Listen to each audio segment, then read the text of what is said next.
नमस्ते दोस्तों, कैसे हो आप सभी लोग। आप सभी लोगों का स्वागत है आपके प्यार से चैनल ऑब्जेक्टिव वाला पे। तो दोस्तों, आज के इस सेशन में हम लोग पढ़ने वाले हैं भारत में राष्ट्रवाद, जो कि 100% आपके एग्जाम में आएगा।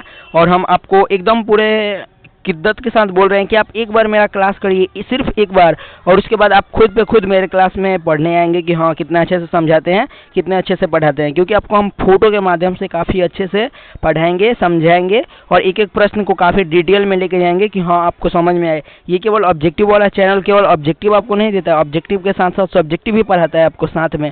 तो आपको चैनल के साथ अंतिम तक जुड़े रहना है। और अगर आप चैनल पे नए हैं तो चैनल को जरूर से जरूर सब्सक्राइब कर दीजिएगा, और इस वीडियो को पूरा देख के एक बार लाइक कर दीजिएगा और एक प्यारा सा कमेंट कर दीजिएगा अगर समझ में आए तो। अगर नहीं समझ में आए तो नहीं लाइक करिएगा, नहीं कमेंट करिएगा, ना सब्सक्राइब करिएगा, ठीक है। चलिए हम यहाँ पे शुरू करते हैं यहाँ पे आज का इस सेशन। तो देखिए ये दोस्तों, हम लोग इस चैप्टर में, ये सेशन में पढ़ने वाले हैं भारत में राष्ट्रवाद, जो कि हमारा बिहार बोर्ड का जो इतिहास का किताब है उसका 4 नंबर चैप्टर है। और आप लोग जानते होंगे कि हिस्ट्री का जो सबसे इम्पोर्टेंट चैप्टर होता है वो भारत में राष्ट्रवाद होता है। और यहीं से हर साल बोर्ड एग्जाम में काफ़ी ज़्यादा अंक से प्रश्न पूछे जाते हैं, काफ़ी ज़्यादा उठाए जाते हैं। तो आज ऐसे ऐसे प्रश्न लाए हैं जो आपको बेहद अच्छा लगेगा, बेहद समझ में भी आएगा और बेहद नया देखने को मिलेगा, ठीक है। शुरुआती के कुछ क्वेश्चन है पुराने, लेकिन नया भी मिलेगा, नया भी देखने को मिलेगा। तो चलिए यहाँ पे हम लोग फर्स्ट नंबर प्रश्न से शुरुआत करते हैं आज के सेशन में। तो चलिए यहाँ पे देखिए, यहाँ पे हम लोग का फर्स्ट नंबर प्रश्न है कि निम्नलिखित में से कौन भारतीय राष्ट्रीय कांग्रेस के उदारवादी नेता नहीं है। मतलब देखिए, जो हम लोग का भारतीय राष्ट्रीय कांग्रेस था, जिसके आज नेता कौन है, राहुल गांधी हैं, जिसके मतलब आज हाथ का जो छाप है ना, हाथ का पंजा का छाप भारतीय राष्ट्रीय कांग्रेस का, वो आज भी हमारे देश में चल रहा है। तो वो जानते हैं वो कब बना हुआ है, 1885 ईस्वी में बना हुआ है। और इसके प्रथम अध्यक्ष कौन थे, तो एओ ह्यूम के द्वारा बनाया गया था। और इसके प्रथम अध्यक्ष व्योमेश चंद्र बनर्जी थे, जो कि एक भारतीय थे। और जो ये थे, जो एओ ह्यूम थे, वो एक ब्रिटिश थे, अंग्रेज थे। उन्हीं के द्वारा जो भारतीय राष्ट्रीय कांग्रेस था उसका निर्माण किया गया था। और कब किया गया था, तो 1885 में, ठीक है। अगर आपको वीडियो अच्छा नहीं लग रहा है तो आप क्या करिए कि वीडियो का जो स्पीड है उसको आप बढ़ा लीजिए। वीडियो आपको काफ़ी अच्छा लगेगा, काफ़ी समझ में भी आएगा और जल्दी जल्दी वीडियो खत्म होगा, ठीक है। तो ये नहीं बोल रहे हैं कि मेरा वॉच टाइम बढ़ेगा, ये ऐसे होगा। आप एक बार स्पीड बढ़ाइए और देखिए, और ऐसे समझ में आ रहा है तो ऐसे भी देखिए। तो ये जो प्रश्न है हम लोग का कि निम्नलिखित में कौन भारतीय राष्ट्रीय कांग्रेस के उदारवादी नेता नहीं है, तो उदारवादी नेता में जो बाल गंगाधर तिलक है ना, ये उदारवादी नेता नहीं है, ठीक है। उदारवादी नेता नहीं है।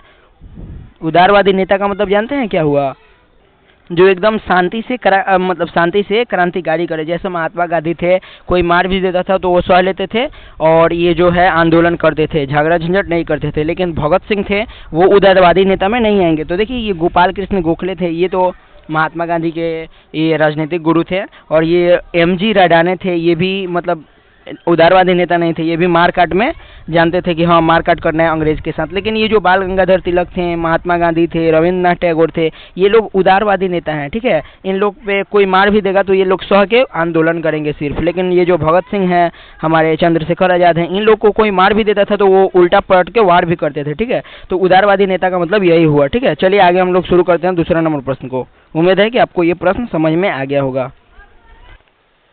और यहाँ पे चलिए हम लोग दूसरा नंबर प्रश्न को देखते हैं।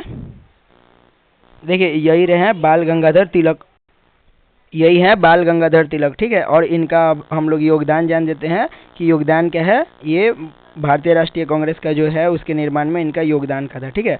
उसके बारे में हम लोग जानते हैं, ठीक है। तो यहाँ पे देखिए फर्स्ट नंबर यहाँ पे लिखा हुआ है कि इन्होंने स्वराज मेरा जन्म अधिकार है, मैं इसे लेकर रहूँगा, इसका नारा दिया था। तो आपसे ये भी प्रश्न पूछता है कि स्वराज मेरा जन्म अधिकार है और मैं इसे लेकर रहूँगा, ये किसने कहा, तो ये बाल गंगाधर तिलक के द्वारा कहा गया था। और इन्होंने जनता पार्टी, जो जनता में राष्ट्रीय चेतना, मतलब जो राष्ट्रीय चेतना था अपने देश के प्रति लगाव, उसके लिए सार्वजनिक गणेश उत्सव और शिवाजी उत्सव की शुरुआत की, ठीक है। और ये नरम दल के नेता थे, यानी झगड़ा और मारकाट पे विश्वास नहीं करते थे।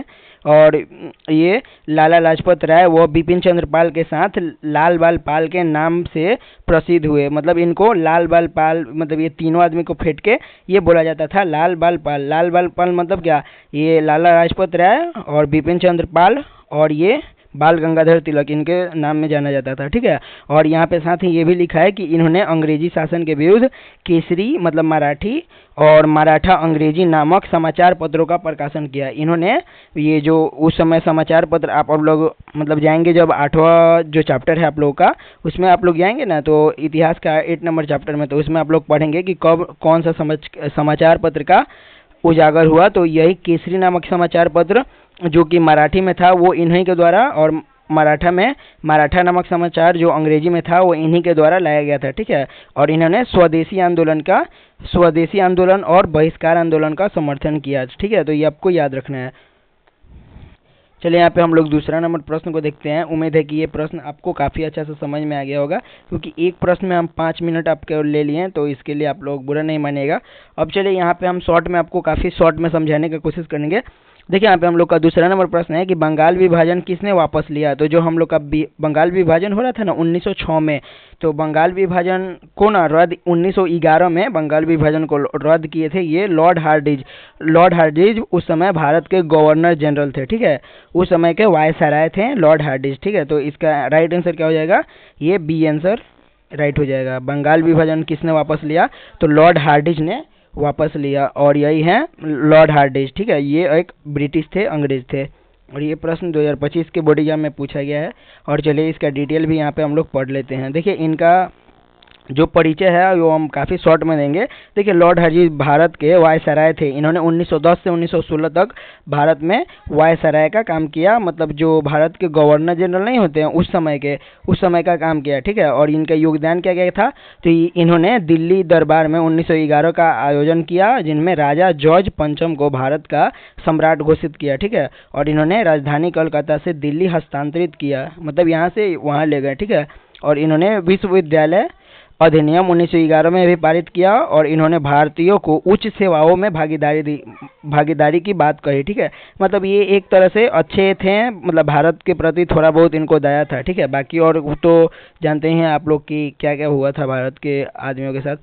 तो इनका महत्वपूर्ण यही एक लास्ट में तथ्य है कि लॉर्ड हार्डिंज ने 1911 में बंगाल विभाजन को रद्द किया था। ठीक है, जल्दी वीडियो खत्म करने के बाद चलिए, उम्मीद है कि आपको ये प्रश्न काफ़ी अच्छे से समझ में आ गया होगा। यहाँ पे हम लोग तीसरा नंबर प्रश्न देखते हैं। ठीक है,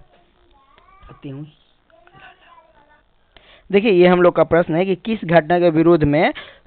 घटना के स्वरूप रविन्द्रनाथ टैगोर ने नाइट की उपाधि त्याग दी थी। तो यही है रविन्द्रनाथ टैगोर जिनको नाइट का उपाधि मिला था। ठीक है, और जो महात्मा गांधी थे उनको कैसरे हिंद की उपाधि मिला था। ठीक है, तो यहाँ पे जो है कि किस घटना के विरुद्ध में रविन्द्रनाथ टैगोर ने नाइट की उपाधि त्यागी थी, तो ये हो जाएगा जलियांवाला बाग हत्याकांड। तो ये जलियांवाला बाग हत्याकांड के विरोध में जो रविन्द्रनाथ टैगोर थे वो नाइट का उपाधि त्याग दिए थे, और जो महात्मा गांधी थे वो कैसरे जो हिंद था वो उसका जो मतलब मिला था उनको सम्मान, उनको त्याग दिए थे अंग्रेजों के सामने। और यही है रविन्द्रनाथ टैगोर जिन्होंने जनगण मन को लिखा था। और चलिए इनके बारे में भी थोड़ा बहुत जान ले आगे ये वाले एपिसोड में, ये वाले सेशन में। चलिए यहाँ पे इनका परिचय है कि रविन्द्रनाथ टैगोर का जन्म 7 मई 1861 को कोलकाता में हुआ था। ठीक है, चलिए यहाँ पे थोड़ा सा घर के बाहर कुछ हो रहा था भाई, झगड़ा, इसके वजह से हम अच्छा से नहीं पढ़ा पा रहे थे, लेकिन अब उम्मीद है कि हम आपको काफ़ी अच्छे से पढ़ा पाएँ। चलिए यहाँ पे हम इनका परिचय जानते हैं रविन्द्रनाथ टैगोर जी का। तो देखिए रविन्द्रनाथ टैगोर का जन्म 7 मई 1861 को दिल्ली मतलब कोलकाता में हुआ था, क्योंकि आप लोग जानते हैं कि रविन्द्रनाथ टैगोर कोलकाता के बहुत बड़े लेखक हैं, और उन्होंने ही जनगण मन का रचना किया था। ठीक है, ये जो बहुत सारे उनके द्वारा कई सारे जो हैं हमारे देश के लिए कई सारे लिखे गए राष्ट्रगीत है, राष्ट्रभाषा है। ठीक है, तो चलिए हम लोग शुरू करते हैं। और इनका योगदान क्या था, तो इनका योगदान भारतीय साहित्य को समृद्ध किया। इन्होंने भारतीय साहित्य को समृद्ध किया। इनकी रचनाएं गीतांजलि, गोरा, धरे बैरे इत्यादि अत्यंत प्रसिद्ध है, क्योंकि आप लोग जानते हैं जन गण मन ये गीतांजलि में ही शायद लिखा हुआ है, ठीक है। और इन्होंने शांति निकेतन में विश्व भारती विश्वविद्यालय की स्थापना की। मतलब शांति निकेतन मतलब ये जो शांति का केंद्र है, ये विश्व भारती विश्वविद्यालय की स्थापना की थी, ठीक है। शांति का केंद्र विश्व भारती विद्यालय की स्थापना की, ठीक है। और इन्होंने शिक्षा के क्षेत्र में नवाचार किए एवं मानवता, एकता तथा स्वतंत्रता का संदेश दिया, ठीक है। और जलियांवाला बाग और नाइट की उपाधि का त्याग, ये कुछ इस प्रकार, क्योंकि आप लोग जानते हैं कि 13 अप्रैल 1919 को पंजाब के अमृतसर के ये जो जलियांवाला बाग है वहाँ पे हत्याकांड हुआ था जनरल ओडायर के द्वारा। कई सारे मतलब ये जो है नाबालिग बच्चे, हमारे जो जितने भी राष्ट्रवादी थे, नेता थे वहाँ के, जो वहाँ पे जुटे थे शांति के लिए, झगड़ा नहीं, फिर भी उन्होंने लगातार गोली चलाया और कई सारे हमारे पंजाब के अमृतसर में कई सारे मतलब हमारे भारतीय नेता को मार दिया, ठीक है। तो उनको ये हरकत करने की वजह से ये जो है रविंद्रनाथ टैगोर जी, इन्होंने अपना नाइट का उपाधि त्याग दिया था। चलिए, उम्मीद है आपको ये भी प्रश्न समझ में आ गया होगा, और नहीं आया तो हम आपको अब समझा रहे हैं, ठीक है। अब यहाँ से देखिए, आपको अच्छे से समझ में आएगा। देखिए यहाँ पे 4th नंबर हम लोग का प्रश्न है कि मास्टरदा किसका उपनाम था। तो जो सूर्य सेन थे ना, उनका नाम मास्टरदा था, ठीक है। और ये 2025 के बोर्ड एग्जाम में पूछा गया प्रश्न है कि मास्टरदा किसका नाम था। तो सूर्य सेन का नाम मास्टरदा था, ठीक है। और उतना डिटेल आपको पढ़ने का जरूरी नहीं है, केवल आप लोग समझिए कि इनका योगदान खाता है। तो सूर्य सेन को मास्टरदा के नाम से जाना जाता है। वे एक शिक्षक थे और उन्होंने अपने जीवन को देश की स्वतंत्रता के लिए समर्पित कर दिया था, ठीक है। मतलब ये जो मास्टरदा थे, जिनका नाम सूर्य सेन था, इन्होंने अपने जीवन को पूरा देश के सेवा में समर्पित कर दिए थे, ठीक है। इसीलिए इनको मास्टरदा सूर्य सेन के नाम से जाना जाता है, ठीक है। बस इतना ही हम लोग चलते हैं, इतना ही पे आगे चलते हैं, ठीक है, कि आपको समझ में भी आए काफ़ी अच्छे से। चलिए, यहाँ पे हम लोग का 5 नंबर प्रश्न है कि स्वराज दल के प्रथम अध्यक्ष कौन थे। तो स्वराज दल के प्रथम अध्यक्ष चित्तरंजन दास जी थे, ठीक है। तो इसका राइट आंसर बी हो जाएगा, स्वराज दल के प्रथम अध्यक्ष चित्तरंजन दास थे। और ये 2024 में पूछा गया प्रश्न है, क्योंकि जो स्वराज दल था उनकी रचना ये भी यहीं किए थे चित्तरंजन दास, और इनका शॉर्टकट में नाम है CR दास। CR दास मतलब चित्तरंजन दास। और इनका परिचय मतलब आप लोग जानते होंगे कि इनका जन्म 5 नवंबर 1870 को कलकत्ता पश्चिम बंगाल में ही हुआ था, और इनका मृत्यु 16 जून 1925 को दार्जिलिंग में हुआ, ठीक है। और ये भी स्वतंत्रता सेनानी थे। इनका योगदान केवल हम लोग जान जाते हैं, ये वकालत छोड़कर देश की सेवा में लगे। ये वकील थे उस समय भी, लेकिन ये वकालत छोड़कर देश की सेवा में लगे। और 1920 में असहयोग आंदोलन को सफल बनाने के लिए इनकी महत्वपूर्ण भूमिका रही, ठीक है। असहयोग आंदोलन जो हुआ था ना 1920 में, महात्मा गांधी के द्वारा चलाया गया आंदोलन था असहयोग आंदोलन, उन पे इनकी महत्वपूर्ण भूमिका थी, ठीक है। तो इनके वजह से इनको चित्तरंजन दास और ये अध्यक्ष बने ये जो स्वराज पार्टी था उनका, और ये उनका गठन किया स्वराज पार्टी का 1923 में, ठीक है। ये आपको याद रखना है। चलिए, यहाँ पे अब हम लोग शॉर्टकट में जानते हैं, सब चीज़ को काफ़ी आराम से पढ़ते हैं, ठीक है। यहाँ पे हम लोग का 6 नंबर प्रश्न है कि गद्दार पार्टी की स्थापना किसने और कब की। तो आप लोग पढ़े होंगे कि गद्दार पार्टी का स्थापना लाला हरदयाल ने 1913 में की थी, ठीक है। तो इसका राइट आंसर हो जाएगा सी, लाला हरदयाल 1913। और इनके लिए महत्वपूर्ण बातें ये है कि लाला हरदयाल एक महान क्रांतिकारी थे, ठीक है। और ये 1913 में अमेरिका सेना के द्वारा इन्होंने गद्दार पार्टी की स्थापना की और उनमें महत्वपूर्ण भूमिका निभाई, ठीक है। यहाँ पे शायद उनका फोटो होगा, यहाँ पे हम दिखा दे रहे हैं, इसमें आप लोग पढ़ लीजिएगा जो डिटेल है। गद्दार पार्टी का समाचार पत्र भी इन्होंने ही बनवाया था, ठीक है। और इनका कब से कब तक ये शासन में रहे, मतलब ये जो है, ये जो हम लोग का देश आज़ाद नहीं हुआ था, तो ये आंदोलन में कब से कब तक रहे, तो 1884 से 1939 तक। मतलब इनका जन्म 1884 और 1939 में ये मतलब डेट कर गया, ठीक है। और 1913 में अमेरिका के सैन फ्रांसिस्को द्वारा गद्दार पार्टी का स्थापना की और उनकी प्रमुख भूमिका थी, ठीक है। चलिए आगे हम लोग देखते हैं, थोड़ा सा रुक जाइए, आप लोग लोड ले रहा है, ठीक है। चलिए, यहाँ पे हम लोग का 7 नंबर प्रश्न है कि वेद की ओर लौटो का नारा किसने दिया था। तो आप लोग पढ़े होंगे स्वामी नहीं, वेदों की ओर लौटो, ये राजा राम मोहन राय के द्वारा दिया गया था। वेदों की ओर लौटो, ठीक है। वेदों की ओर लौटो का नारा राजा राम मोहन राय के द्वारा ही दिया गया था, और ये भी बंगाल के ही थे, पश्चिम बंगाल के ही थे, ठीक है। और इनके द्वारा भी समाचार पत्र भी लाया गया था, ठीक है। चलिए, यहाँ पे हम लोग का 8 नंबर प्रश्न है कि लाल कुर्ती नामक संगठन का गठन किसने किया था। तो आप लोग उधर पढ़े होंगे चैप्टर में, फर्स्ट या सेकंड चैप्टर में, कि लाल कुर्ती या लाल संगठन किसने बनाया था। तो लाल कुर्ती और लाल संगठन गैरीवाल्डी के द्वारा भी बनाया गया था, ठीक है। लेकिन ये जो लाल कुर्ती नामक संगठन का गठन खान अब्दुल गफ्फार खान के द्वारा भी बनाया गया था। तो ये दोनों चैप्टर में आप लोग कन्फ्यूज नहीं होइएगा, ठीक है। लाल कुर्ती नामक संगठन का गठन खान अब्दुल गफ्फार खान के द्वारा ही किया गया था। ठीक है, और ये रहे खान अब्दुल गफ्फार खान, कुछ इस प्रकार के थे। ठीक है, चलिए आगे हम लोग देखते हैं 9 नंबर प्रश्न को। इनके बारे में तो आप लोग पढ़े ही। ये कौन है? तो बाल गंगाधर तिलक है। ठीक है, तो ये वही प्रश्न को देखिए, ये उलट के पूछा है 2026 में कि निम्नलिखित में से कौन नरमपंथी नेता थे, मतलब नरम दिल के थे, झगड़ा झंझट नहीं करते थे। ठीक है, तो निम्नलिखित में कौन नरमपंथी नेता थे? तो बाल गंगाधर तिलक नरमपंथी नेता थे। ठीक है, और आपको साउंड अच्छे से नहीं आ रहा है तो इसके लिए हम माफ़ी मांगेंगे, क्योंकि मेरे घर के बगल में पूजा प्रदान हो रहा है, तो इसके लिए सॉरी। आगे से हम काफ़ी अच्छा आपको कंटेंट देने की कोशिश करेंगे। ठीक है, यहाँ पे हम लोग का 10 नंबर प्रश्न है कि गांधी जी ने गुरुदेव की उपाधि किसे दी? ये प्रश्न को घुमा घुमा के पूछ रहा है। ठीक है, 2026 का ये प्रश्न है। आप लोग को विश्वास नहीं है तो आप लोग जाकर क्वेश्चन पेपर देखिएगा, फर्स्ट सेटिंग का देखिएगा, दूसरे का सेटिंग का देखिएगा। ये 2026 का प्रश्न है कि गांधी जी ने गुरुदेव की उपाधि किसे दी। मतलब ये सिंपल भाषा में पूछे तो गांधी जी के राजनीतिक गुरु कौन थे? तो गोपाल कृष्ण गोखले जी थे। ठीक है, तो ये प्रश्न को घुमा के आपको पूछेगा, लेकिन आपको फंसना नहीं है, उलझना नहीं है। ठीक है, तो इसका राइट आंसर हो जाएगा ए, गोपाल कृष्ण गोखले जी। और 2026 में पूछा गया प्रश्न। अब जौन प्रश्न आएगा 2026 में पूछा गया प्रश्न इधर से उधर करके। ठीक है, देखिए ये 11 नंबर हम लोग का प्रश्न है कि गदर पार्टी की स्थापना कहाँ हुई? ठीक है, तो देखिए ये कितना मतलब बुड़बक बना रहा है कि गदर पार्टी की स्थापना कहाँ हुई? भारत में ना हुई 1913 में। किसके द्वारा? तो लाला हरदयाल के द्वारा। ठीक है, यही है लाला हरदयाल, जिनके बारे में आप लोग अभी पीछे पढ़े हैं। ठीक है, हम आपको सब्जेक्टिव भी पढ़ाएंगे इसी चैनल पे, और एक और चैनल है मेरा, उसका लिंक हम आपको दे देंगे बायो में, तो आप लोग वहाँ से जाके सब्सक्राइब कर लीजिएगा उस चैनल को, क्योंकि उस पर सब्जेक्टिव डेली नियमित रूप से होता है और होगा भी आगे चल के। ठीक है, चलिए यहाँ पे हम लोग का 12 नंबर प्रश्न है कि अखिल भारतीय खिलाफत आंदोलन। देखिए ये खिलाफत आंदोलन को कैसे जोड़ दिया? अखिल भारतीय। ठीक है, आगे केवल जोड़ दिया, तो इसमें उलझना नहीं है। ठीक है, अखिल भारतीय जोड़े या कुछ भी जोड़े, खिलाफत आंदोलन है ना, बस। खिलाफत आंदोलन के अध्यक्ष कौन थे? तो आप लोग पढ़े होंगे। खिलाफत आंदोलन महात्मा गांधी के द्वारा चलाया गया एक आंदोलन था, जिसमें हिंदू मुसलमान की एकता पर बल दिया गया था। आप लोग सब पढ़े होंगे।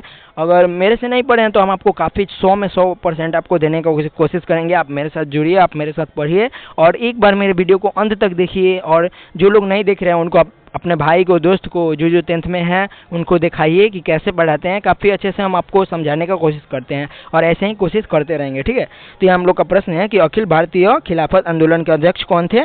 तो महात्मा गांधी थे। ठीक है, इसका राइट आंसर हो जाएगा बी, महात्मा गांधी। चलिए यहाँ पे 13 नंबर हम लोग का प्रश्न है। ये देखिए उसी प्रश्न को किस तरह से घुमाया है। ठीक है, वहाँ पे था स्वराज दल के प्रथम अध्यक्ष कौन थे, और ये देखिए क्या पूछा है कि स्वराज पार्टी के प्रथम सम्मेलन कहाँ आयोजित किया गया था। ये देखिए बुर्बक बना के प्रश्न आपको पूछ रहा है, घुमा रहा है, इधर से उधर कर रहा है, लेकिन आपको उलझना नहीं है, क्योंकि बेस ऑफ बिहार बोर्ड मजबूत करते जा रहा है धीरे धीरे। बिहार बोर्ड मतलब इधर से उधर प्रश्न पूछता है, हर साल ऐसा ही होता है। ठीक है, हम कई साल से पढ़ा रहे हैं, मेरा मेन चैनल डिलीट हो गया है, इसके लिए मैं ऐसे पढ़ा रहा हूँ। ठीक है, तो ये प्रश्न को आप लोग ध्यान से देखिए। स्वराज पार्टी का प्रथम सम्मेलन कहाँ आयोजित किया गया था? तो कहाँ आयोजित होगा? आप लोग पढ़े होंगे, इलाहाबाद में।